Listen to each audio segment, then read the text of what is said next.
నమస్తే, welcome to signature studios. నేను మీ ఉపేందర్. ఈరోజు డిబేట్లో భాగంగా రాష్ట్రంలో జరుగుతున్న అనేక అంశాల మీద సుదీర్ఘంగా మాట్లాడడానికి ఆలేరు మాజీ శాసనసభ్యురాలు గొంగిడి సునీత మహేందర్ రెడ్డి గారు ఉన్నారు, బీఆర్ఎస్ పార్టీ నాయకురాలు. మీ అందరికీ తెలిసిందే, జరుగుతున్న కొన్ని పరిణామాల దృష్ట్యా ఏదైతే ప్రోగ్రామ్స్, ఏదైతే నిరసన కార్యక్రమాలు ఇనిషియేట్ తీసుకొని ఈ మధ్యలో సామాజిక మాధ్యమాల్లో తన వంతు కార్యక్రమాన్ని నిర్వర్తిస్తూ ఉన్నారు. సో ముందుగా వారిని వెల్కమ్ చేద్దాం. అక్క నమస్తే. అక్క చాలా సంతోషం, అడగంగానే మీ విలువైన టైం ఇవ్వడానికి ఒప్పుకున్నారు. బాగున్నారా అక్క? దాదాపు 2.5 ఏళ్ళు అయిపోయింది. బాగున్నాం, మీరందరూ బాగున్నారా? మాజీ శాసనసభ్యురాలని చెప్పినా కదా, ఏమైనా ఇబ్బంది అనిపించిందా? అరే ఏమి లేదు, గెలిపోవటంలో రాజకీయాల్లో సహజమే కదా. సో అలవాటు అయిపోయింది మీకు కూడా. అలవాటు. ఎట్లా మరి ఓడిపోయారు కదా, ఇంట్లోనే ఉంటురా? ఏమన్నా మంచి చెడు కార్యక్రమాలకు, పెళ్లికి, సావుకు కాన్ఫరెన్స్ లో అందుబాటులో ఉన్నారా? హైదరాబాద్కే పరిమితం? నియోజకవర్గంలో ఇంకా కూడా ఇన్ఛార్జ్గా ఉన్నాను. ఇన్ఛార్జ్గా ఉన్నా లేకపోయినా 10 సంవత్సరాల పాటు అక్కడ ఎమ్మెల్యేగా సేవలు అందించినాను. సో ఇప్పటికి కూడా ప్రజలతో సంబంధాలు ఉన్నాయి కాబట్టి ప్రతి కార్యక్రమానికి అటెండ్ అవుతా, ప్రజలకి దగ్గరగా ఉండడానికి ప్రయత్నం చేస్తున్నా. ఇప్పటికి కూడా నా బాధ్యత అని అనుకుంటా. ఆ ప్రాంతం యొక్క ప్రజల యొక్క ఆవేదన ఏదైనా ఉంటే వాళ్ళకి మనం వీలైనంత ధైర్యాన్ని ఇవ్వాలని తపంతో ఇప్పటికి కూడా వెళ్తూ ఉంటా. హాస్పిటల్ కేసులున్నా, ఎవరైనా కాలం చేసినా, లేకపోతే ఏమన్నా ఫంక్షన్ ఏమున్నా, శుభకార్యాలు ఏమున్నా కానీ ఇప్పటికి కూడా నిరంతరం కాన్స్టిట్యున్సీలో తిరుగుతూ సంబంధాలు ఉన్నాయి, ఇంకెక్కడ తెగిపోలేదు. రెగ్యులర్ గా వెళ్తా. ఇప్పుడు పొద్దున్న లేస్తే నేను కేసీఆర్ ఆనవాళ్ళు తీసేస్తా లేకుండా చేస్తా అంటున్నారు. ఈ రోజు మీరు ఆలేరు నుంచి ఇక్కడికి ఇంటర్వ్యూకి వచ్చారు. ఆయన హైదరాబాద్ నుంచి ఆలేరు పోతుండు, అదే యాదగిరి గుట్టకు పోతుండు. సో ఎట్లా? అది కేసీఆర్ ఆనవాళ్ళే కదా. మరి కేసీఆర్ ఆనవాళ్ళే, 100% కేసీఆర్ ఆనవాళ్ళే. ఆయన చెరపాలనుకుంటే అది జరిగేదేం కాదు. చరిత్రలో నిలిచిపోయేది కేసీఆర్ గారి మాట, ఆయన చేత, ఆయన పనులు చరిత్రలో నిలిచిపోతాయి. తెలంగాణ బాబు కేసీఆర్ గారు. అట్లాంటి వ్యక్తి మీద నువ్వు కక్ష పెట్టుకొని, ఆ కక్షతోని తెలంగాణ రాష్ట్ర ప్రజలకు ఏం చేయాలనో ఆ విషయం మర్చిపోయి కేసీఆర్ గారిని టార్గెట్ చేసుకోవడం, కేసీఆర్ కుటుంబాన్ని టార్గెట్ చేయడం. రేవంత్ రెడ్డి అనే అంశం కూడా కరెక్టే కదా మేడం. ఆయన ఏమంటుండంటే, రాష్ట్రంలో ఇంత పెద్ద సంచలనం చేసిన కేసు ఉంటే ప్రతిపక్ష నాయకుడు ఫామ్ హౌస్ నుంచి వచ్చి బయటకు వచ్చి మాట్లాడు, అసలు ఆయనకు సోయి ఉన్నదా, అసలు ఆయనకు బాధ్యత ఉన్నదా, అసలు ఆయన ప్రతిపక్ష నాయకుడు ఈయనకు బాధ్యత ఉన్నదా, అధికారంలో ఉన్న ముఖ్యమంత్రికి బాధ్యత ఉన్నదా? 9 రోజుల వరకు కూడా ఆ పిల్లగాన్ని తప్పించే ప్రయత్నమే చేసినావు కదా. రేవంత్ రెడ్డి గారికి కేసీఆర్ గురించి మాట్లాడే అర్హతే లేదండి. ఎందుకంటే మా పార్టీ అధ్యక్షుడు డైరెక్షన్ లేకుండా కేటీఆర్ గారు కూడా మాట్లాడరు. మా పార్టీలో క్రమశిక్షణ ఉంటది. కాంగ్రెస్ పార్టీలో వర్గపోరు ఉంటది, గుంపులు ఉంటాయి, అట్లుంటాయి. దాని ఆనవాయితీ, దాని స్వేచ్ఛ అని వాళ్ళు అనుకుంటారా, దాని ఆనవాయితీ. కానీ బీఆర్ఎస్ పార్టీలో క్రమశిక్షణ ఉంటది. పైన బాస్ ఏం చెప్పకుండానే, కేసీఆర్ గారు ఏం చెప్పకుండానే ఏది జరగదు. ప్రతి విషయం మేము సొసైటీలోకి వెళ్తున్నాము, ఒక మాట మాట్లాడుతున్నాము అంటే తప్పకుండా గౌరవ అధ్యక్షులు దృష్టి తీసుకెళ్లి వారి అనుమతితోనే ప్రోగ్రామ్స్ చేస్తాం తప్ప అంతకుమించి ఏముండదు. ఇన్స్టెంట్ గా అప్పటికప్పుడు స్పందించాల్సిన పరిస్థితి ఏమున్నా స్పందించినా గానీ అది కేసీఆర్ గారు రైట్ రాంగో జస్టిఫై చేస్తారు, మాకు మళ్ళీ మాకు కరెక్ట్ చేస్తారు. ప్రక్షాళన మొదలైంది అనుకోవచ్చా మేడం? ఇటు నూతనంగా సభ్యత నమోదు కార్యక్రమాలను పెట్టిరు, లేదంటే ఉన్న పలంగా కమిటీలు, ఒక రాష్ట్ర కమిటీ తప్ప మినహా అన్ని కమిటీలు రద్దు చేసి ప్రక్షాళన మేము చేయాల్సిన పని ఏం లేదు. పార్టీ పెట్టినప్పటి నుంచి సిన్సియర్గా పనిచేసిన వాళ్ళు చాలా మంది ఉన్నారు. సరే, కొంత ఆశపడి భంగపడ్డ వాళ్ళు ఉంటారు. భంగపడ్డ వాళ్ళు వాళ్ళ దారి వాళ్ళు చూసుకున్నారు. రైట్. ఇప్పుడు కూడా అంటే మాకు ఎన్నికలు అయిన తర్వాత కూడా కొంతమంది ఎమ్మెల్యేలు పార్టీకి ద్రోహం చేసి వాళ్ళు వెళ్ళిపోయినారు. అంటే అధికారంలో ఉంటే ఒక తీరు, ప్రతిపక్షంలో ఉంటే ఒక తీరు అన్నట్టుగా వెళ్ళిపోయినారు. మేమేమనుకుంటున్నామంటే తాళ్ళు వెళ్ళిపోయినాయి. రాష్ట్రం మొత్తం, ఒక ఎమ్మెల్యేలే కాదు, గ్రామాలలో, రూరల్ ఏరియాస్ లో, హైదరాబాద్ కావచ్చు, మున్సిపాలిటీలో కావచ్చు, ప్రజాపతులను ఎరవేసి లాక్కున్న విషయాలు చాలా తెలుసు మనకు. అట్లాంటి వాళ్ళని, గొడ మీద పిల్లుల్ని మేము కూడా అమ్మయ్య వెళ్ళిపోయినారు, తాళ్ళు వెళ్ళిపోయినాయి, అసలైన గింజలు మిగిలినాయి అని మేము అనుకుంటున్నాం. సో కాబట్టి మాకేమీ బాధ లేదు, వెళ్ళిపోయిన వాళ్ళ గురించి బాధ లేదు. ఇప్పుడు పార్టీలో అసలైన గింజలు ఎవరు తెలుసు. అట్లాంటి విత్తనాలకు మేము ఖచ్చితంగా ఉందా అండి?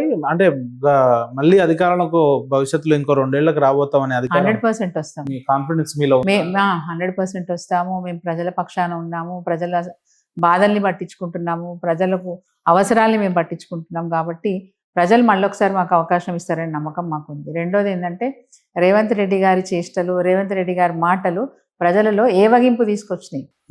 ఈరోజు ప్రజల నుంచి వస్తున్న స్పందన ఏంటంటే, మేము ఎక్కడ తిరిగినా అప్పుడే బాగుండేనమ్మా, మళ్ళీ కేసీఆర్ వస్తేనే బాగుంటది, ఎలక్షన్లు ఎప్పుడు వస్తాయని అడుగుతున్నారు. కేసీఆర్ వస్తే బాగుంటది అనేది రాష్ట్ర ప్రజలు అందరూ అంటున్న మాటే. కానీ ఏదైతే ఆలేరులో మీ నియోజకవర్గంలో మీలాంటి నియోజకవర్గాలు 119 నియోజకవర్గాలలో క్యాండిడేట్లో వస్తే బాగుంటది అని అంటుర్రా? ఇది క్వశ్చన్. ఇప్పుడు ఎగ్జాంపుల్ ఆలేరు మీ నియోజకవర్గం సునీతమ్మ వస్తేనే బాగుంటది అనేది అంటుర్రా? లేదంటే అంటే నా ముందర ఇది అంటారు కదా, కేసీఆర్ ని గౌరవించడం వేరు, కానీ లోకల్ క్యాండిడేట్ ని కూడా గౌరవించాలి కదా. మళ్ళసారి మీరు గెలవాలి అని చెప్తున్నారు. మళ్ళసారి మీరు గెలవాలి.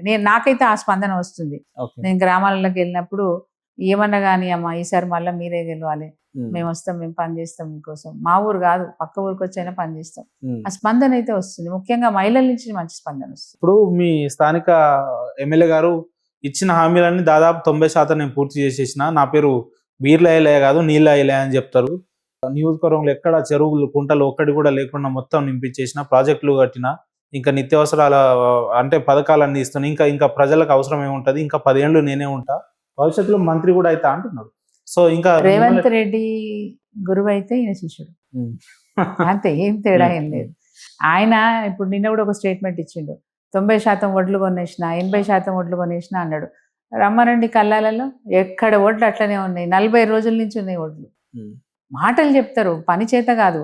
మా నియోజకవర్గానికి వస్తే 90% పని, ఏ పని చేసిండో చెప్పాలా, ఏ పని చేసిండు. వాళ్ళకు వచ్చిన స్పెషల్ డెవలప్మెంట్ ఫండ్లో ఊర్లలో అక్కడొక 5 లక్షలు, అక్కడొక 10 లక్షలు సీసీ రోడ్లు వేసారు. అంతకుమించి వాళ్ళు చేసిన పనేం లేదు. మేము కట్టించిన చెక్ డ్యామ్లే, మేము వేసిన రోడ్లే, మేము కట్టించిన భవనాలే, మేము మంజూరు చేసిన పనులు కూడా చేయడానికి ఆయనకు మనస్కరించట్లేదు. గంధమల్ల ప్రాజెక్ట్ ఆల్మోస్ట్ పూర్తి చేసేసిన అంటుండగా, పూర్తి అయిందా? పూర్తి, పెద్ద జోక్ అండి ఇది, పెద్ద జోక్ ఇది. పూర్తి అవ్వడం అంటే ఏంటి? దాంట్లోకి నీళ్ళు వచ్చి నీళ్ళు ఇస్తున్నారా? పూర్తి అవ్వడం అంటే నిర్మాణం పూర్తయిందా? ఏం పూర్తయింది? ఏం పూర్తయింది? భూసేకరణ ప్రారంభించినారు. అక్కడ కూడా ఎంత దౌర్జన్యం అంటే, నేను మొన్న ఊర్లో ఒకరు కాలం చేస్తే పలకరించడానికి అని పోయినా, ఆ ఊరు వాళ్ళందరూ వచ్చిండ్రు. నా దగ్గరికి ఎందుకు వచ్చినారు ఒకసారి ఆలోచించండి. ఊరు వాళ్ళు నా దగ్గరికి ఎందుకు వస్తారు? వాళ్ళ బాధలు వాళ్ళు పడాలి కదా. నా దగ్గరకు వచ్చినారు. ఏంది విషయం అంటే, ఏడ్చుకుంటూ చెప్పిన విషయం ఏంటంటే, ఈ ప్రభుత్వం మమ్మల్ని మోసం చేస్తుంది, మీరు ఉన్నప్పుడు ఉన్నది ఉన్నట్టు చెప్పినారు, మీరు ఉన్నప్పుడు ఉన్నది ఉన్నట్టు చెప్పినారు, మీరు ఇట్లా కాదు ఇట్లా చేద్దామని అంటే అప్పుడు మేము వినలే, కానీ ఇప్పుడు మాకు అర్థమవుతుంది. ఇప్పుడు భూసేకరణ విషయంలో మమ్మల్ని పిలిపించిర్రు, మాట్లాడినరు, ఎకరానికి ఇంత అని ఫిక్స్ చేసిండ్రు, మాకు ఇస్తా అన్నారు, ఇస్తా అంటే మేము ఎదురు చూస్తున్నాం, కొంతమందికి ఇచ్చిర్రు, ఇంకొంతమందికి ఇస్తామన్నారు. ఇస్తారు కదా అని మేము అనుకున్నాం. కానీ ఇప్పుడు ఏం చేస్తుండ్రు, ఆడికి మన కట్ట నిర్మాణం చేసే దగ్గర ఇటాచీలు మన మెషిన్స్ అన్ని వచ్చేసినాయట, వచ్చి వర్క్ స్టార్ట్ చేసినాయి. ఊరంతా పోయి ఆపిండ్రు. ఎట్లా కడుతున్నారు, మాకు ఎవరికి డబ్బులు ఇవ్వలేదు కదా, మీరు ఎట్లా ఈ వర్క్ చేస్తారు అని చెప్పి అడిగితే, ఇగో ఈ కట్ట కడుతున్నాం మేము, కట్ట దగ్గర రైతులకు మేము డబ్బులు ఇచ్చినాం, కట్ట కట్టే చోట రైతులకు మేము డబ్బులు ఇచ్చినాం. అడిగితే వాళ్ళు అడగాలి మమ్మల్ని, మీరెవరు అడగతందుకు. మిగతా భూ యజమానులని సీరియస్ అవుతున్నారట వాళ్ళ మీద. వాళ్ళు ఏమంటారు, కట్ట ఇడ కడితే మరి ఇళ్ళకి నీళ్ళు వస్తే మా భూములన్నీ అల్లనే ఉంటాయి కదా. అంటే వీళ్ళ తెలివిలు ఎట్లున్నాయి చూడండి. అంటే కేవలం కట్ట నిర్మాణం ఎక్కడ జరుగుతుందో వాళ్ళకే చెల్లించిండ్రు.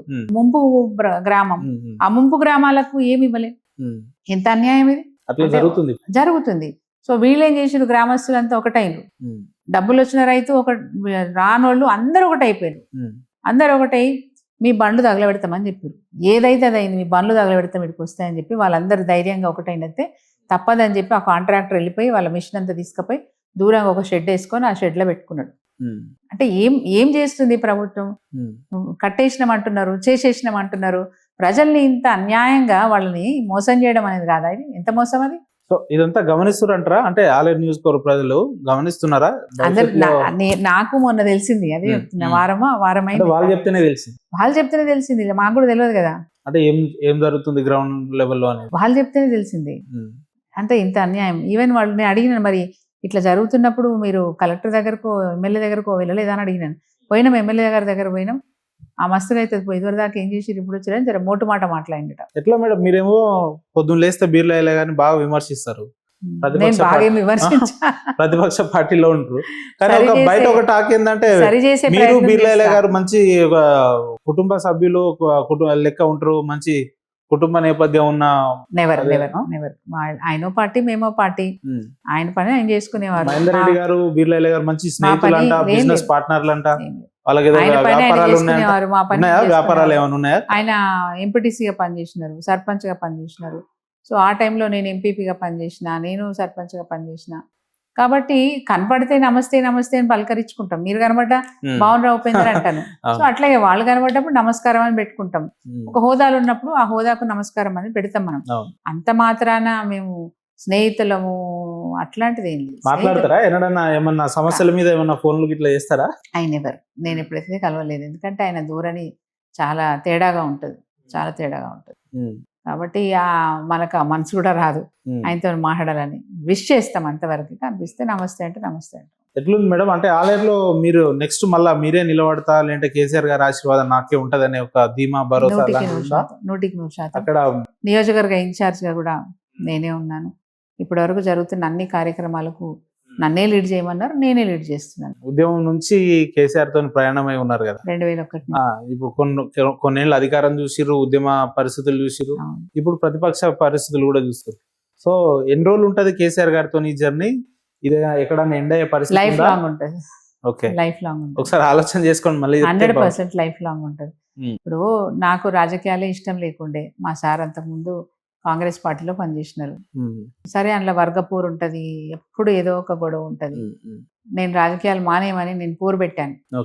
1990లో మా పెళ్ళైంది. 2001 వరకు మీరు వ్యాపారం అనే చేసుకోండి, రాజకీయం అనే చేసుకోండి, రెండు కుదరట్లే, మీతో అవ్వట్లేదు, మానేయండి అని చెప్పి నేను, అంటే అప్పుడప్పుడు అప్సెట్ అవుతుండే. తను అనుకున్నది రాజకీయాల్లో తనకు నోటి దాకా వచ్చిన బుక్క కొట్టి పడేసినట్టుగా కొన్ని పదవులు వచ్చిపోయినాయి. అంటే అక్కడి వరకు వచ్చి చివరి వరకు వచ్చి పోయినాయి అనమాట. అప్సెట్ అవుతుంటే, ఎందుకు అప్సెట్ అవుతారు, ఇటు వ్యాపారం అన్న చేసుకున్నా మనం మంచిగా ఉంటాం, మానేయండి అని చెప్పేసి నేను చాలాసార్లు పోరే పెట్టినా. డైరెక్ట్ గా చెప్తున్నారు. 2001లో ఇది రిజర్వేషన్ రావడం వల్ల ఆయన చివరిగా ఒక ప్రయత్నం, అంటే నువ్వు వచ్చి చెయ్యి, మహిళా రిజర్వేషన్ వచ్చింది అని అన్నారు. అంటే మిమ్మల్ని మానేయమని చెప్పి నేను రావడం ఏంటి, నేను రాలేను. అప్పటికి నేను ఒక ప్రైవేటు ఉద్యోగం చేస్తున్నాను, సంస్థలో ఉద్యోగం చేస్తున్నాను, వద్దని చెప్పినాను. సో వారు అన్నమాట ఏంటంటే, ఆలోచించుకో, నాకైతే ఇన్ని సంవత్సరాలు కష్టపడి 11 years అప్పటికి కష్టపడితే నాకు అవకాశం, 11 అంటే తనకు ఇంకా అప్పటికి 16 ఏళ్ళు తను కష్టపడబట్టి, ఇన్నేళ్ళు కష్టపడ్డా నాకు అవకాశం రాలేదు, ఇప్పుడు మహిళా రిజర్వేషన్ వచ్చింది, పోటీ చేయి, మరి నీకు ఇష్టం లేదంటున్నావు కాబట్టి ఒకవేళ నువ్వు ఓడిపోతే నేను రాజకీయ సన్యాసం చేస్తా అన్నారు. ఆ మాటకు ఓడిపోవాలని దిగిన నేను, ఎట్లన్నా ఓడిపోవాలనే దిగినాను. 2 days కూడా నేను క్యాంపెయినింగ్కి వెళ్తే కూడా చాలా నిర్లక్ష్యంగా నా ఎంబడి వచ్చే వాళ్ళు చెప్పేవాళ్ళు, మా సార్ నా ఎంబడి టైం పాస్ అన్నట్టుగా దిగినాను. బట్ సెకండ్ డే ఈవినింగ్ నేను రియలైజ్ అయ్యాను, క్యాంపెయినింగ్ స్టార్ట్ అయినాక సెకండ్ డే మా సారు టెన్షన్ పడి, అంటే నేను పోటీ చేసింది మా ఊర్లో కాదు, యారుట టెంపుల్ ప్లేస్లో నేను పోటీ చేసిన, రిజర్వేషన్ అక్కడ అనుకూలంగా ఉంటే అక్కడ పోటీ చేసిన. సో మా సార్ కూడా అక్కడ ఛాలెంజింగ్ కదా, ఊరన్ను వేరు, వేరే ఊరికి పోయి చేయడం వేరు. సో ఆయన అందరినీ పిలుచుకొని మాట్లాడుకుంటూ ఎట్లా చేద్దాం, ఏం చేద్దామని ఆయన సమీక్ష చేస్తున్నప్పుడు నాకు కొంచెం భయం వేసింది, ఈయన అప్సెట్ అయిపోయి ఏమైనా అయిపోతాడా, అనవసరంగా నేను అంటే ఇట్లా నిర్లక్ష్యం చేస్తున్నా, సరే నేను జాబ్ చేసుకోవచ్చు, నువ్వు దీనికి ఏం సంబంధం లేదు అన్నారు కదా అని చెప్పి 3rd day నుంచి చాలా సీరియస్గా క్యాంపెయినింగ్ చేసినాను. సో నా ఎంబడి 10 మంది ఉన్నా లేకపోయినా, 2 ఉన్నా 3 ఉన్నా, ఎక్కడ నా ఓటర్లు ఉన్నారో నాకు తెలిసిపోయింది. సో ప్రతి ఓటర్ దగ్గరికి వెళ్ళి నేను అందరినీ కూడా, తెలంగాణ వస్తే స్వామి బలికిచ్చిండు అనుకుంటా, నేనైతే యారుగుట్ట లక్ష్మీనరస్వామి బలికిచ్చిండు అనుకుంటాను. నేను ఆ రోజు నుంచి మాట్లాడిన విషయం ఏంటంటే, తెలంగాణ రాష్ట్రం వస్తే మన యారుగుట్ట మంచిగా అవుతుంది, మీ వ్యాపారాలు బాగుంటాయి, మీ ఉద్యోగాలు బాగుంటాయి, ఇంకా ఉద్యోగాలు ఎక్కువైతాయి, మీరు నాకు ఓటేయండి అని చెప్పి ఆ స్వామి పలికిచ్చిండు అనుకుంటా. నేను ప్రతి ఓటర్తో ఇదే చెప్పిన, తెలంగాణ వస్తే యారుగుట్ట బాగా అవుతుంది, మనకు వ్యాపారాలు మంచిగా అవుతాయి, ఉద్యోగాలు పెరుగుతాయి, కాబట్టి తప్పకుండా మీరు రైతు నాగలి గుర్తుకు ఓటేయండి అని చెప్పి అట్లా క్యాంపెయినింగ్ చేసుకున్నాను. సో 100%. అంటే అప్పుడు కూడా మీ ఎజెండా గుట్టను బాగా చేయడమే, స్వామి పలికిచ్చిండు అంటున్నాను. నేను రాజకీయాలకు చాలా కొత్త అండి. నేను ఎంటర్ అయినప్పుడు ఎంపీటీసీ అంటే ఏందో నాకు తెలియదు. నేను నామినేషన్ వేసే రోజు అక్కడున్న అధికారిని అడిగినాను, రిటర్నింగ్ అధికారిని అడిగినాను, సార్ ఎంపీటీసీ అంటే ఏంది అని అడిగినాను. ఈ వ్యవస్థ గురించి నాకు తెలియదు. నేను పుట్టి పెరిగింది సికింద్రాబాద్ సీతాఫల్ మండి, పుట్టింది అక్కడే, 19 ఏళ్ళు అక్కడే ఉన్నా నేను. సో ఈ ప్రపంచానికి నా ప్రపంచానికి అసలు ఏమాత్రం సంబంధాలు లేవు. అండ్ ఇంకోటి మేడం, అంటే మీ పద్ధతి, మీ విధానం అంతా కూడా చాలా ప్రొఫెషనల్ గా, చాలా క్లాస్ గా ఉంటది. సార్ విషయానికి వస్తే కొంచెం ఇక dare and dash mass type ఉంటది. అంటే అసలు ఎట్లా కుదిరింది మీ ఇద్దరికి? అసలు ఎంత మ్యూచువల్ గా ఎట్లా ఉండగలుగుతున్నారు? ఈవెన్ పాలిటిక్స్ లో కూడా, అంటే నేను ఈ రోజు కాన్సెన్సీ లో ఇక్కడ కూడా దాకా చాలా వచ్చిన- మంది ఏమంటారంటే సునీతమ్మ కొంచెం సౌమ్యంగా పద్ధతిగా స్పందిస్తది, సార్ కాడికి పోతే జర ఆయన స్టైల్ వేరు ఉంటది అనేది టు బి ఫ్రాంక్ ఉన్నదే. అయితే ఒక విషయంలో కరెక్ట్ చేయాలి మిమ్మల్ని నేను. నాకు మా సారు సహకారం లేదు, నేను ఈ స్థాయికి ఏం రాను కదా. అవును. నాకు ఆయనే ధైర్యం, Right. ఆయన గైడెన్స్, తర్వాత కేసీఆర్ గారి శిక్షణ, కేసీఆర్ గారి ఆలోచన, కేసీఆర్ గారి ప్రసంగాలు నన్ను ప్రభావితం చేసి నేను ఉధృతంగా ఉద్యమంలో పాల్గొన్నాను. Hmm. పార్టీ వేరు, పదవి వేరు, బట్ ఉద్యమంలో పాల్గొనడం అనేది నాకు, అంటే నేను ఉద్యోగం చేసుకోవాలనుకునేదాన్ని రిజైన్ చేసేసిన. కేసీఆర్ గారి 2 సభలు అటెండ్ అయిన తర్వాత నేను నా జాబ్కి రిజైన్ చేసి డెడికేటెడ్గా ఉద్యమంలో పాల్గొన్నాను. ఆయన స్పీచ్ విన్న తర్వాత, ఆయన ప్రసంగాలు విన్న తర్వాత అట్లా నేను మోటివేట్ అయినాను. ఏదో పార్టీలో పడి ఏ అంశంలో మోటివేట్ అయ్యారు మేడం? ఎందుకు, ఎట్లా అనిపించింది? తెలంగాణ రాష్ట్రానికి జరుగుతున్న అన్యాయం ఏంటి, దానికి గతంలో జరిగిన ప్రయత్నాలు ఏంటి, ఎన్ని ప్రయత్నాలు జరిగినా ఏ విధంగా మళ్ళీ మోసపోతున్నాం, ఇప్పుడు మనము ఆంధ్ర పాలకుల చేతిలోంచి బయటపడితే భవిష్యత్తు బాగుంటది అనే వారు చెప్తున్న ప్రసంగంలో వారు చెప్తున్న అంశాలని బట్టి ఏదో పొలిటికల్ పార్టీ, ఎందుకంటే నేను ఆల్రెడీ ఎంపీపీ అప్పటికి, ఏదో ఒక పొలిటికల్ పార్టీలో పడి అట్లా కొట్టుకుంటూ పోయే బదులు కనీసం ఉద్యమ పార్టీలో ఉంటే మనకు ఒక తృప్తి, మనకు ఒక గమ్యం ఉంది. ఆ గమ్యాన్ని చేరుకోవాలంటే తప్పకుండా కేసీఆర్ గారి ఉద్యమంలో సీరియస్గా పనిచేయాలని నేను నిర్ణయం తీసుకున్నా. అట్లా నేను కొనసాగిన. నాకు 100% నా వెన్నంటి ఉండి నన్ను చూసుకున్న వ్యక్తి మహేందర్ రెడ్డి. రైట్. అయితే మిమ్మల్ని ఒక కరెక్షన్ చేయాలనుకున్నా కదా. నాకున్న పేరు ఏంటంటే, మేడం ముక్కుసూటిగా మాట్లాడుతుంది, ఉన్నది ఉన్నట్టు చెప్పేస్తుంది, పని అవుతుంది అంటే అయిపోతుంది అని చెప్తుంది, కాదంటే కాదని చెప్పేస్తుంది. అట్లా చెప్పొద్దు. నా నియోజకవర్గంలో నా ఫాలోవర్స్, నా మండల నాయకులు నాకు అప్పుడప్పుడు చెప్తారు, మేడం అట్లా చెప్పకండి మేడం, కాదని తెలుసు కానీ మీరు కాదని చెప్పకండి, చూద్దామని చెప్పండి, మళ్ళగలవమని చెప్పండి అని అంటారు. నాకు ఎందుకో అది రాదు అంత తొందరగా, వెంటనే వాళ్ళ మభ్యపెట్టే మాట నాకు తొందరగా రాదు. చాలా కష్టం, అట్లా రావాలంటే చాలా కష్టం. ఎప్పుడో ఒకసారి 1-2 సార్లు అననేమో కానీ దాదాపుగా అనవసరంగా ఏం తిరుగుతారు, తిరగకండి, ఇదేమన్నా ఉంటే 6 నెలల తర్వాత అవుతుంది, ఇప్పుడైతే కాదు, లేదంటే ఇక్కడ తిరగకండి, మీరు అక్కడ పోతే పని అవుతుంది, మీరు ఇక్కడ తిరిగి టైం వేస్ట్ చేసుకోండి, ఉన్నది ఉన్నట్టు చెప్పేస్తాం. చెప్పిన సందర్భంలో వాళ్ళు ఒక 2 నిమిషాలు ఇబ్బంది పడవచ్చు కానీ అదే అల్టిమేట్ గా అదే ఫ్యాక్ట్ కదా మేడం. అదే ఫ్యాక్ట్ కదా. ఇప్పుడు గతంలో 65 సంవత్సరాలకు పెన్షన్ ఉండేది, 64 సంవత్సరాలకు వస్తారు, వచ్చి నాకు పెన్షన్ పెట్టి అంటే, సరే మీ ఆధార్ కార్డు, మీ రేషన్ కార్డు, ఓటర్ కార్డు ఏదో ఒకటి తీసుకురండి అంటే వాళ్ళు పట్టుకొస్తారు. చూస్తే 64 ఉంటుంది అందులో క్యాల్కులేట్ చేస్తే, ఇంకొక సంవత్సరం పడుతుంది మీకు పెన్షన్ రావడానికి అని చెప్పేస్తా. ఫీల్ అవుతాడు ఆ రోజు ఫీల్ అవుతాడు, నువ్వు అంటే రాదా, ఎమ్మెల్యే నువ్వు చెప్తే రాదా అంటారు, అనుకుంటే కాదా అని అట్లా అంటారు వాళ్ళు. అట్లా కాదు, దీని మీద రాసింది కదా, రాసినప్పుడు మనం ఎట్లా చేస్తాం, నేను చెప్పనైతే చెప్తా కానీ నీకు సంవత్సరం పడుతుంది అని చెప్పేస్తా నేను. ఇవాళ సరే అర్థం చేసుకున్న వాళ్ళు అర్థం చేసుకుంటారు, చేసుకున్న వాళ్ళు చేసుకోరు. ఇవే విమర్శలు నాకు వస్తాయి, మా క్యాడర్ నుంచి వస్తాయి, బయట వాళ్ళ నుంచి కాదు.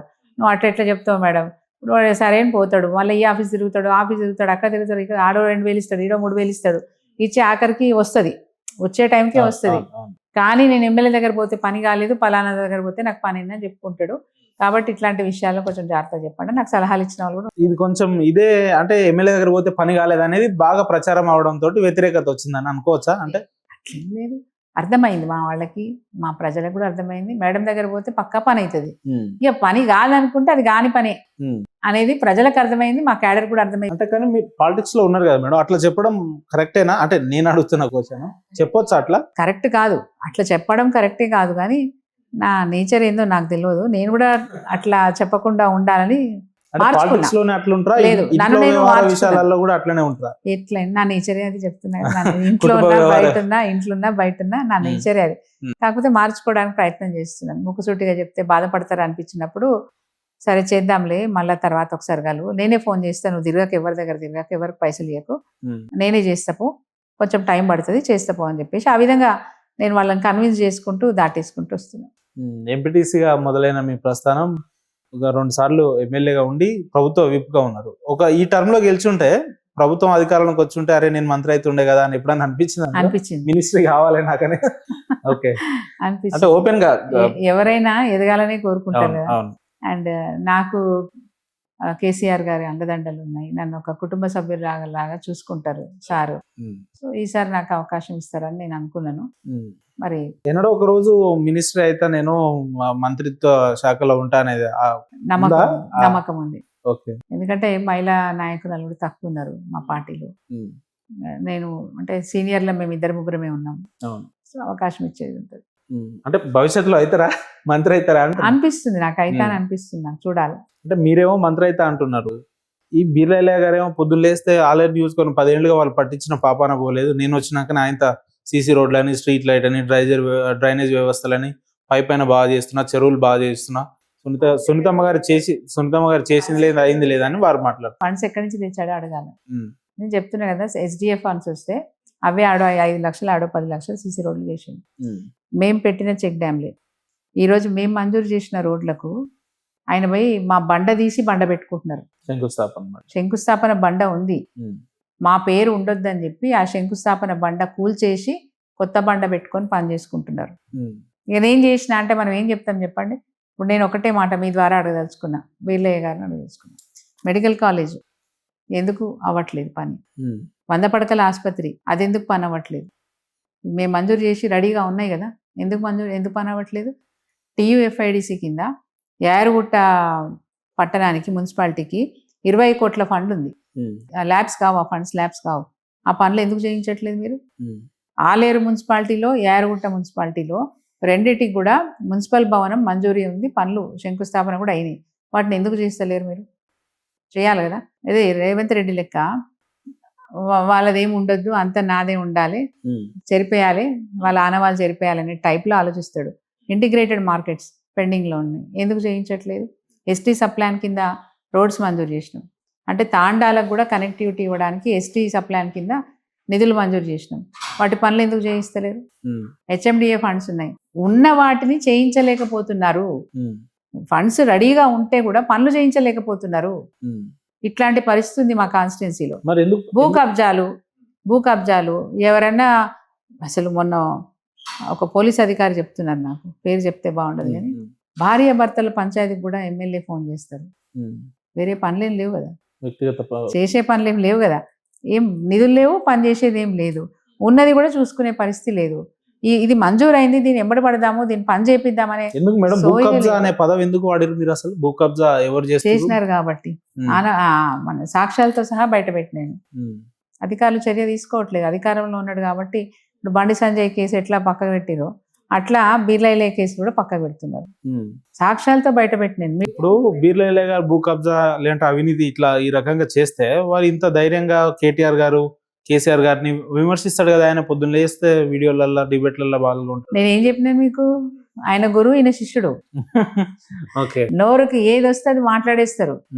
ఆయన మొన్న మాట మాట్లాడారు, మీకు నేను గుర్తు చేస్తాను. బండి భగీరథ కేసులో అసలు మహిళలకు సంపూర్ణమైనటువంటి రక్షణ ఇచ్చిన ప్రభుత్వమే రేవంత్ రెడ్డి ప్రభుత్వం. బ్రహ్మాండంగా చేస్తున్నాం. మహిళలు ఈరోజు అర్ధరాత్రి కూడా రోడ్ల మీద తిరిగేంత భద్రత మేము కల్పిస్తున్నాం. మేము వచ్చిన తర్వాత పూర్తి రక్షణ వచ్చింది మహిళలకు అని చెప్పి ఆయన స్టేట్మెంట్ ఇచ్చింది. అది నవ్వాలనో ఏడవాలనో అర్థం కాలే స్టేట్మెంట్ చూస్తే. అంటే నోటికి ఏదో ఒకటి చెప్పేసి మీడియాలో, సోషల్ మీడియాలో తన గురించి తను ప్రచారం చేసుకోవడానికి ప్రయత్నం చేసింది తప్ప చిత్తశుద్ధి ఎక్కడ ఉండదు. ఏది ఎట్లా చేయాలి, ఏం చేయాలని చిత్తశుద్ధి ఎక్కడ ఉండదు ఆయన. అంటే ఇప్పుడు మీరు ఇన్ని అంశాలు మాట్లాడారు మేడం, బీర్లయ్య గారు ఇచ్చిన హామీలు ఒక్కటి కూడా నెరవేర్చలేదని ఏదన్నా చెప్పగలుగుతారా మీరు? అంటే పార్టీ కాకుండా వ్యక్తిగతంగా నియోజకవర్గంలో వారి ఆలేరు రెవెన్యూ డివిజన్ చేస్తా అని చెప్పారు. యాక్చువల్గా మేమున్నప్పుడే అది ప్రాసెస్ స్టార్ట్ అయింది. కేసీఆర్ గారు ముఖ్యమంత్రిగా ఉన్నప్పుడు నేను వెళ్ళి అడిగాను, ఓకే అమ్మా నేను చేపిస్తానన్నారు. CS గారు ఏం చేశారు, చీఫ్ సెక్రటరీ గారు కలెక్టర్ గారికి లెటర్ పెట్టారు, ఫిజిబిలిటీ రిపోర్ట్ పంపమని చెప్పినారు. మొత్తం అంటే అటు భౌగోళికంగా కానీ, ఆర్థికంగా కానీ, రెవెన్యూ పరంగా కానీ ఏ రకంగా చూసినా ఆలేరు రెవెన్యూ డివిజన్ అవసరమే అని చెప్పి కలెక్టర్ గారు రిపోర్ట్ పంపించినారు. దాదాపు 10 పేజీల రిపోర్ట్ పంపించినారు. అది ఇప్పుడు గవర్నమెంట్లో ఉంది. ఎలక్షన్లు అప్పుడు బీర్లయ్య గారు చెప్పిన మాట ఏంటంటే, నేను ఎమ్మెల్యే అయిన తర్వాత ఇమ్మీడియట్గా ఆలేరు రెవెన్యూ డివిజన్ చేస్తా అని చెప్పినారు. ఇప్పుడు 28 నెలలు అయింది, పెండింగ్ ఉంది. ఇక యారుగుట్ట విషయానికి వస్తే, ఇట్లా ఏది వైకుంఠ ద్వారానికి రోడ్డు ఎత్తు పెరిగింది. ఇది ఎత్తు పెరిగి మీకు ఇబ్బంది అవుతుంది కాబట్టి నేను దీన్ని కూలగొట్టేస్తా అని చెప్పాడు. ముట్టుకోలేదు. ఆలేరులో రైల్వే గేటు ఇబ్బందులు బాగా ఉన్నాయని చెప్పి అండర్ పాస్ బ్రిడ్జ్ మంజూరు చేయించిన, నేనే మంజూరు చేయించిన. 6.5 కోట్లు కేసీఆర్ గారు మంజూరు చేసినారు. సో టెండర్ పడ్డది, వర్క్స్ అవుతున్నాయి. కాంట్రాక్టర్ డిలే వల్ల, కాంట్రాక్టర్ సరిగా చేయకపోవడం వల్ల సరే నిర్లక్ష్యం జరిగింది, లేట్ అయింది, బాగా ఆలస్యం అయింది. అక్కడ భూ నిర్వాసితులకు నేను ప్లాట్లు ఇచ్చినాను, డబ్బులు ఇప్పించినాను, అన్ని విధాలా చూసుకున్నాను. పనులు మాత్రమే జరగాల. 70% పని అయింది, 30% పని పెండింగ్ ఉంది.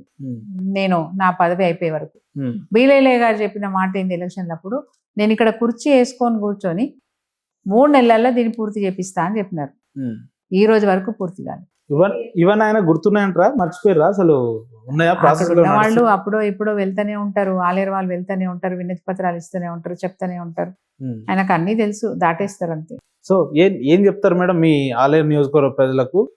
ఈయన ఎన్నుకున్నారు కాబట్టి, బిర్లా ఎల్లయ్య గారిని ఎన్నుకున్నారు, దాదాపు 2.5 ఏళ్ళు అవుతుంది, ఇంకా ఫర్దర్ కూడా నేనే అని చెప్తున్నాడు ఆయన. సో ఏం మెసేజ్ ఇవ్వదలుచుకున్నారు సీనియర్ శాసనసభ్యురాలుగా? అంటే మా ప్రభుత్వంలో జరిగిన అభివృద్ధి తప్ప కొత్తగా జరిగిన అభివృద్ధి ఏమీ లేదు వాస్తవం చెప్పాలంటే. ఒక ఉదాహరణ కూడా చెప్తా మీకు. మా దగ్గర యావాపూర్ తండా అని ఒక తండా, దానికి రోడ్డు బాగా పాడైపోతే నేను రెన్యువల్ రోడ్డు పెట్టినప్పుడు ఆ ఊరు వాళ్ళందరూ వచ్చి ఏమన్నారంటే డబుల్ రోడ్ వేయండి అన్నారు. ప్రస్తుతానికి మనకు వచ్చిన బడ్జెట్లో మీ ఊరి వరకు రోడ్ రెన్యువల్ చేసుకుందాం, భవిష్యత్తులో దాన్ని డబుల్ రోడ్ చేసుకుందాం అని చెప్పినాను. వాళ్ళు ఏం చేసినారు, డబుల్ రోడ్ చేయమని అడిగిందని చెప్పేసి సేమ్ బడ్జెట్ని కుదించి డబుల్ రోడ్ చేసినారు. 4 కిలోమీటర్లు రావాల్సింది 2 కిలోమీటర్లు అయింది. అంటే ఆ గ్రామం వరకు కూడా పోలే ఆ రోడ్డు, కనీసం రీచ్ కాలే. అంటే అట్లుంటాయి ఆయన పనులు. సో ఆయన అవ్వట్లేదండి, ఎమ్మెల్యే గారితో పనులు అవ్వట్లేదు. షో చేస్తాడు, బాగానే షో చేస్తాడు, మార్నింగ్ వాక్ అంటాడు, చేస్తున్నాడు. ఇంధన పొదుపు కింద ఏదో సైకిల్ యాత్ర అని పెట్టిండు, బాగానే చేస్తుండు. అంటే బాగా పనులుండి బాగా బిజీ ఉంటే ఓ తీరు ఉంటది. ఏం పనులు లేకపోతే, బిజీ లేకపోతే ఏదో చేసినట్టు ఉండాలి కదా అని చెప్పి చేసే ప్రయత్నం అయితే చేస్తున్నాడు. అంతే తప్ప అభివృద్ధి ఏం లేదంట. ఏం లేదు అభివృద్ధి అయితే. ఎట్లా అభివృద్ధి కావాలంటే మీ విజన్ ఏంది? భవిష్యత్తులో ఆలేరుకి మీ విజన్ ఏంది? మీరు ఏం చెప్పదలుచుకున్నారు? ఎలాంటి ప్రతిపాదనలతోటి జనాలు ముందుకు పోతారు భవిష్యత్తు? అభివృద్ధి అనేది ఆటోమేటిక్ గా జరుగుతుంది. ప్రభుత్వంలో ఉన్నప్పుడు, లీడర్కి ఒక విజన్ ఉన్నప్పుడు అభివృద్ధి అనేది ఆటోమేటిక్ గా జరుగుతుంది. బట్ ప్రజలకు కావాల్సిన మౌలిక సదుపాయాల గురించి ఎక్కువగా ఆలోచించాల్సిన అవసరం ఉంటుంది. నేను ఉండంగా నాకు సాటిస్ఫాక్షన్ ఇచ్చింది ఏంటంటే, నేను డయాలసిస్ సెంటర్ పెట్టాను. ప్రభుత్వ నిధులు కాదు, 100% నా పర్సనల్. 46 లక్షలు నేను పెట్టినాను. ఒక 10 లక్షలు అక్కడ వెంచర్ చేసే వాళ్ళు ఉన్నారు, నాకు ఆ సంస్థ పేరు గుర్తు రావట్లేదు, నారాయణ గౌడ్ సన్ సిటీ, వారిని అడిగాను మీరు ఏమైనా సాయం చేస్తారా అని వారిని అడిగాను. వారు 10 లక్షల రూపాయలు ఇచ్చారు. ఆ 10 లక్షలు నేను 46 లక్షలు చేసి 56 లక్షలతోని అక్కడ ఒక హాస్పిటల్ ఏర్పాటు చేసి, ఇప్పటికి కూడా టెక్నికల్ సపోర్టు భగవాన్ మహావీర్ జైన్ ట్రస్ట్ వాళ్ళతో తీసుకొని ఆ సెంటర్ని నడుపుతున్నాం. నాకు అట్మోస్ట్ ఈ రోజు వరకు నాకు అట్మోస్ట్ సాటిస్ఫాక్షన్ ఇచ్చిన పని అదే. 73 మంది పేషెంట్లకు, అంటే ఒక పేషెంట్ ట్రీట్మెంట్ తీసుకోవాలి హైదరాబాద్కి వచ్చి అంటే ప్రతి పేషెంట్కు నెలకు 50 నుంచి 60 వేలు అవుతాయి. మధ్యతరగతి కుటుంబము, పేద కుటుంబము ఉంటే 50-60 వేలు పెట్టే పరిస్థితి ఉండదు. సో డయాలసిస్ చేయకపోతే మనిషిని ఆశొదులుకోవాలి. అట్లాంటి కుటుంబాలని ఆదుకునే అవకాశం నాకు వచ్చిందని నేను తృప్తి పడుతున్నాను. నాకు అట్మోస్ట్ సాటిస్ఫాక్షన్ అది. అంటే లైఫ్ ఇస్తున్నాను, ఎక్స్టెన్షన్ ఆఫ్ లైఫ్, అంతే కదా. అదొకటి. రెండోది, స్వచ్ఛంద సంస్థల ద్వారా ఎక్కడ ఏ అవసరం ఉంటే ఆ అవసరం తీర్చే ప్రయత్నం చేసినాం. అంటే ప్రభుత్వాలు చేయలేని పనులు, ప్రజలకి అవసరమైన పనులు, ఆ గ్యాప్ ఏదైతే ఉందో ఆ గ్యాప్ని ఫిల్ చేయడానికి నేను ప్రయత్నం చేసిన. మూటకొండూరు అని ఒక మండలం హెడ్క్వార్టర్, అది అంతకుముందు గ్రామమే, తర్వాత నేను మండలం చేయించినాను కేసీఆర్ గారి ఆశీర్వాదంతో. అక్కడ 30 బెడెడ్ హాస్పిటల్ కట్టించాను. అది 6 పడకల ఆసుపత్రి ఉండే. 30 బెడెడ్ హాస్పిటల్ స్వచ్ఛంద సంస్థ ద్వారా కట్టించాను. వాళ్ళు 64 లక్షలు పెట్టి కట్టించారు. ఆ హాస్పిటల్ వీడియో తీసుకెళ్ళి అప్పుడు వైద్య ఆరోగ్య శాఖ మంత్రి హరీష్ రావు గారు ఉండే, వారికి చూపిస్తే వారు వెంటనే 24/7 సర్వీస్ ఇచ్చే విధంగా జీవో ఇస్తూ అక్కడ పోస్టులు కూడా మంజూరు చేసినారు. అవసరం కదా, సిబ్బంది కూడా అవసరం కదా. 24/7 అంటే 2 డాక్టర్లు కాదు, 3 డాక్టర్లు ఉండాల్సి వస్తుంది. సో అట్లా అవన్నీ చేసినాం. దాన్ని ఇప్పటికీ వినియోగించుకోరు మా ఎమ్మెల్యే గారు. అదో తృప్తి. మనం అదంటే కావాల్సిన తీరుగా చేసినాం అనేది ఒక తృప్తి. అట్లాగే స్వచ్ఛంద సంస్థ సాయంతో యాదగిరిగుట్ట మున్సిపాలిటీలో చెత్త బాగా పెరిగే అవకాశం ఉంటుంది. భక్తులు వస్తారు, విపరీతంగా భక్తులు వస్తారు. కేసీఆర్ గారి చలవ వల్ల గొప్పగా అయింది కదా మా దేవాలయం. సో అట్లాంటప్పుడు లక్షలలో వస్తారు. లక్షలలో వస్తే ఎట్లయినా గార్బేజ్ పెరుగుతుంది. ఈ గార్బేజ్ని డంపింగ్ యార్డ్ అని ఏదో సింపుల్గా డంపింగ్ యార్డ్ చేయకుండా మెకనైజ్డ్ డంపింగ్ యార్డ్ చేయాలని ప్రయత్నం చేసినాం. దానికోసం యునైటెడ్ వే ఆఫ్ హైదరాబాద్ సంస్థ నాకు సహకరించింది. వాళ్ళ పని ఏంటంటే ఎవరన్నా పెద్ద పెద్ద కంపెనీలు సిఎస్ఆర్ ఫండ్స్ ఇస్తే ఆ సిఎస్ఆర్ ఫండ్స్ మనకి ఇస్తారు. సో అట్లా వాళ్ళ పంజాబ్ అది మన బ్యాంక్ ఆఫ్ అమెరికా వాళ్ళు మాకు ఫండింగ్ ఇచ్చారు. 85 లక్షలతోని మెకనైజ్డ్ డంపింగ్ యార్డ్ చేసినాం మేము. సో ఆ మెకనైజ్డ్ డంపింగ్ యార్డ్ ఉద్దేశం ఏంటంటే చెత్తని సేకరించడం, దాన్ని రీసైక్లింగ్ చేయడం, మళ్ళీ ఒక ముడి సరుకు తయారు చేయడం, ఆ ముడి సరుకు ద్వారా మున్సిపాలిటీకి మళ్ళా ఆదాయం వచ్చే ప్రయత్నం చేసినాం. సో దానివల్ల అటు క్లీన్ అండ్ గ్రీన్ ఉంటుంది, పైగా ఆదాయం కూడా వస్తుందనే ఉద్దేశంతో చేసినాం. అది రెడీగా ఉంది, దాన్ని వినియోగించుకోమంటే సునీతమ్మ గారు ఇంత ముందు చూపుతో పనిచేసిరా నియోజకవర్గంలో? అసలు మీరు చెప్తుంటే నాకే పరిశాన. ఇష్టంతో పనిచేసిన, కష్టపడలే, ఇష్టంతో పనిచేసిన. అట్లా చెప్పుకుంటూ పోతే జాబ్ మేళాలు పెట్టాను. 64 కంపెనీలు తీసుకొచ్చి జాబ్ మేళాలు పెట్టినాను ఒకటేసారి. హెల్త్ క్యాంపులు పెట్టిస్తాను, రెగ్యులర్గా హెల్త్ క్యాంపులు పెట్టిస్తాను. నేనే ఒక సంస్థ ఉంది, నాకు పూర్వం నుంచి ఒక సంస్థ ఉంది, హీల్ అని. ఆ సంస్థ ద్వారా 10th క్లాస్ పాస్ అయిన పిల్లలకి మోటివేషనల్ క్లాసెస్ పెడతాం. Personality development, carrier guidance, carrier options, దీనికి సంబంధించిన క్లాసెస్ పెడతాను. 1 డే ప్రోగ్రామ్. అట్లా దాంతోపాటు ఏంటంటే పిల్లలకి 2019 వరకు పని చేసినాను, తర్వాత కుదరలేదు మానేసినాను. కానీ 2014 నుంచి 19 వరకు పని చేసినాం, 6 సంవత్సరాలు చేసినాం. అంటే 10th అయిపోగానే ఎటు వెళ్ళాలి, పిల్లలు ఏం అవ్వాలి, తండ్రికి ఎంపీసీ తీసుకో, బైపీసీ తీసుకో, డాక్టర్గా, ఇంజనీర్గా, ఇదే ఉంటుంది వాళ్ళకి. But many options are there. Career చాలా పెద్దది, ఎంతో ఉంది, అసలు ఎన్నో అవకాశాలు ఉన్నాయి. ఆ అవగాహన కల్పించే ప్రయత్నం చేసినాను. సో పిల్లలకి 10th అయిపోయిన తర్వాత నేను ఇచ్చే గైడెన్స్ ఏంటంటే వాళ్ళకి ఫస్ట్ కావాల్సినవి ఫర్దర్ క్యారీర్ కోసము ఇన్కమ్ సర్టిఫికేట్ కావాలి, క్యాస్ట్ సర్టిఫికేట్ కావాలి, నేటివిటీ సర్టిఫికేట్ కావాలి. ఈ మూడింటి కోసము నేను కొందరు పిల్లల్ని ఎంపీపీగా ఉన్నప్పుడు నేను చూసినాను. వాళ్ళు నెలల తరబడి మండల ఆఫీస్ చుట్టూ తిరుగుతారు, రెవెన్యూ ఆఫీస్ చుట్టూ తిరుగుతారు, తహసీల్దార్ ఇవ్వాలా, నెలల తరబడి తిరగడమే కాకుండా డబ్బులు కూడా ఖర్చు పెట్టుకోవాలా. ఒక సర్టిఫికేట్కి 2-3 వేలు ఖర్చు పెట్టుకునే సందర్భాలు నేను చూసిన.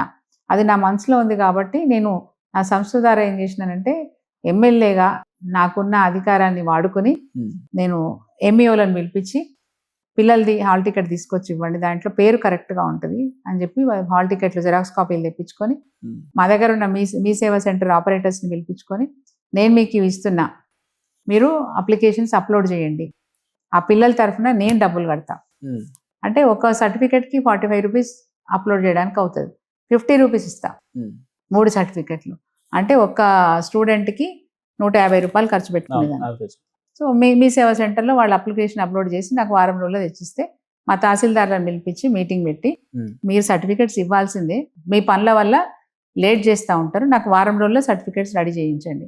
అట్లా సర్టిఫికెట్స్ రెడీ చేయించుకొని అందరికీ ఒకేసారి, మా పిల్లలందరికీ ఒకేసారి, అంటే ఒక మండలంలో సంబంధించిన పిల్లలందరినీ ఒక ఫంక్షన్ హాల్కి తీసుకొచ్చి వాళ్ళకి ట్రాన్స్పోర్ట్ అరేంజ్ చేసి ఒక ఫంక్షన్ హాల్ తీసుకొచ్చి పర్సనాలిటీ డెవలప్మెంట్, మోటివేషనల్ క్లాసు, వాళ్ళ ఇంట్లో పరిస్థితులు అన్నీ అర్థమయ్యేటట్టు చెప్పి మీ భవిష్యత్తును ఎట్లా మీరు ప్లాన్ చేసుకోవాలో చేయండి అని కొంత గైడెన్స్ మేము ఇస్తాం. ఇచ్చి ఈ సర్టిఫికెట్స్ వాళ్ళకి ఇస్తాం. అంటే వాళ్ళు ఎక్కడ తిరగకుండా చేతిలో వాళ్ళ సర్టిఫికెట్ ఉంటుంది. సో ఆ విధంగా అన్ని మండలాల్లో కూడా ఇట్లా ప్రోగ్రామ్స్ కండక్ట్ చేసి ఇన్ని ప్రోగ్రామ్స్ చేశారు కదా మేడం. సునీతమ్మ గారు లేని లోటు నియోజకవర్గ ప్రజలకు స్పష్టంగా అర్థమవుతుందా? అది నేను ఎట్లా చెప్తాను, ప్రజలు చెప్పాలి. అంటే పోతారు కదా మీరు, రెస్పాన్స్ ఎట్లా గ్రామాలలోకి వెళ్తే చెప్తున్నారు, అమ్మ మీరున్నప్పుడే బాగుండే, ఇప్పుడు మీరుంటే మేము ఏదైనా వచ్చి అడిగే వాళ్ళం, ఫోన్ చేసినా గానీ మాకు పని అయిపోయేది, ఇప్పుడు ఆ పరిస్థితి లేదు, మాకు కష్టం అవుతుంది, మళ్ళీ మీరే రావాలి. సో అంటే నేను కూడా ఎప్పుడైనా నవ్వుకుంటా అంటుంటాం, మీరు వద్దన్నారు కదా అని అంటే ఏదో అప్పుడు అట్లా అనుకున్నాము, ఈసారి మాత్రం మీరే రావాలని చెప్తారు. అంటే ప్రజలు వాళ్ళ మిమ్మల్ని పోగొట్టుకున్న సందర్భంలో విలువలు అయితే తెలుసుకుంటున్నారు. సో ఏం చెప్తారు మేడం నియోజకవర్గ ప్రజలకు, ఈ రాష్ట్ర ప్రజలకు సీనియర్ నాయకురాలుగా, ప్రముఖ అంటే ఉద్యమం నుంచి బీఆర్ఎస్ పార్టీలో ఉన్న నాయకురాలుగా ఏం చెప్పదలుచుకున్నారు మీ నియోజకవర్గ ప్రజలకు, రాష్ట్ర ప్రజలకు అట్ ది సేమ్ టైం? నియోజకవర్గ ప్రజలకైతే మీ రుణం తీసుకునే ప్రయత్నం నేను చేస్తున్నాను. నాకు 2 సార్లు మీరు అవకాశం ఇస్తే 2 సార్లు కూడా మీకు అందుబాటులో ఉండి ప్రతి పనిని బాధ్యతగా పనిచేసినాను. అది మీకు తెలుసు, నాకు తెలుసు. చెరువుల విషయం దగ్గర నుంచి మొదలు పెట్టుకుంటే మీ పంట కొనుగోలు చేసేంత వరకు కూడా ఏ సందర్భంలో ఏ ఇబ్బంది ఉన్నా, ఏ మధ్యరాత్రి ఫోన్ చేసినా ఆ ఫోన్ అటెండ్ చేసి మీకు వెంటనే స్పందించి మీకు కావాల్సిన పనులు చేసి పెట్టినాను. ఆ సునీతగా మేము మళ్ళీ కోరుతున్నాను. మళ్ళొకసారి అవకాశం వస్తే ఆశీర్వదించండి అని చెప్పి నియోజకవర్గ ప్రజలను కోరుతున్నాను. రెండోది, ఇప్పుడు కాంగ్రెస్ పార్టీ మన నియోజకవర్గంలో కావాలని రెచ్చగొట్టి అల్లకొల్లాలు సృష్టించి విపరీతంగా పోలీస్ కేసులు చేసే ప్రయత్నం చేస్తూ ఉన్నారు. అధైర్యపడకండి, మీకు అండగా నేను ఉంటాను. హెల్త్ ఇష్యూస్లో కూడా మీరు ఎప్పుడు ఎక్కడ ఎట్లాంటి ఇబ్బందులు ఉన్నా నాకు సమాచారం ఇస్తే ఇప్పటి వరకు నేను ఎమ్మెల్యేగా ఉన్నప్పటి నుంచి అయినా ఇప్పుడైనా మీకు అండగా ఉండడానికి మీకు సునీతక్క ఉందనే విషయాన్ని మర్చిపోవద్దు. తప్పకుండా మీకు అండగా ఉంటా అని చెప్పి వారికి నేను చాలా గొప్ప మాట చెప్పిర్రు అక్క. ఇందాక మీరు ఇంకా మీ రుణం తీర్చుకునే పనిలోనే ఉంటా అని అన్నారు. నాకు తెలిసి ఏ నాయకురాలు కూడా అట్లా మాట్లాడు, ఏ రాజకీయంలో ఉన్న ఏ వ్యక్తులు అట్లా మాట్లాడు. రాష్ట్ర ప్రజలకి నేను చేస్తున్న విజ్ఞప్తి ఏంటంటే, ఒకసారి మార్పు అనుకున్నారు, మోసపోయినారు. మరి నిజంగా మీరు మోసపోయినారనే ఆలోచన మీకుంటే తప్పకుండా అవకాశం వచ్చినప్పుడు మరి మోసం చేసే వాళ్ళు ఎవరో, నిజాయితీగా పనిచేసే వాళ్ళు ఎవరో ఆలోచించుకొని ఎన్నుకోవాలని చెప్పి మీ అందరినీ కోరుకుంటున్నాను. జై తెలంగాణ. Thank you madam. సుదీర్ఘంగా అంటే ఎందుకు ఈ మాట చెప్పినా అంటే, మీ ద్వారా అవును. ఇది చూస్తున్న వాళ్ళకి కూడా నా విన్నపం ఏంటంటే, బీఆర్ఎస్ పార్టీ మాత్రమే బాధ్యతగా పనిచేస్తుంది. ఎందుకంటే బీఆర్ఎస్ పార్టీ తెలంగాణ రాష్ట్రం కోసం కొట్లాడిన పార్టీ, అనేక కష్టాలు పడ్డ పార్టీ, అనేక కేసులు రాయించుకున్న పార్టీ, జైలు పాలైన పార్టీ. ఇంత పోరాటం చేసి ఆఖరికి కేసీఆర్ గారు తన ప్రాణాన్ని పణంగా పెట్టి తెలంగాణ రాష్ట్రాన్ని సాధించినారు. సో మాకున్న తడి, మాకున్న సోయి, మాకున్న బాధ్యత వేరే రాజకీయ పార్టీలకు ఈ తెలంగాణ పట్ల ఉండదు. తెలంగాణ ప్రజల యొక్క గోస, వాళ్ళ బాధ బీఆర్ఎస్ పార్టీ తీసుకున్నంత బాధ్యతగా వేరే పార్టీ తీసుకోదని చెప్పి నేను ప్రజలకు తెలియజేస్తా ఉన్నా. ఎందుకంటే మీకోసం కొట్లాడిన వాళ్ళం కాబట్టి, మీరు బాగుండాలని చెప్పి ఆలోచించే వాళ్ళం కాబట్టి, మీకోసం నిజాయితీగా పనిచేయాలనుకున్నాం కాబట్టి దయచేసి ఆలోచించండి. ఏ పార్టీలు ప్రభుత్వంలోకి వచ్చినా వాళ్ళ స్వలాభాల కోసం, వాళ్ళ పార్టీని ఇంకా పెంచుకోవడం కోసం, వాళ్ళ బలాన్ని పెంచుకోవడం కోసం ప్రయత్నం చేస్తారు తప్ప ప్రజల గురించి ఆలోచించే రాజకీయ పార్టీలు ఈ రాష్ట్రంలో లేవు.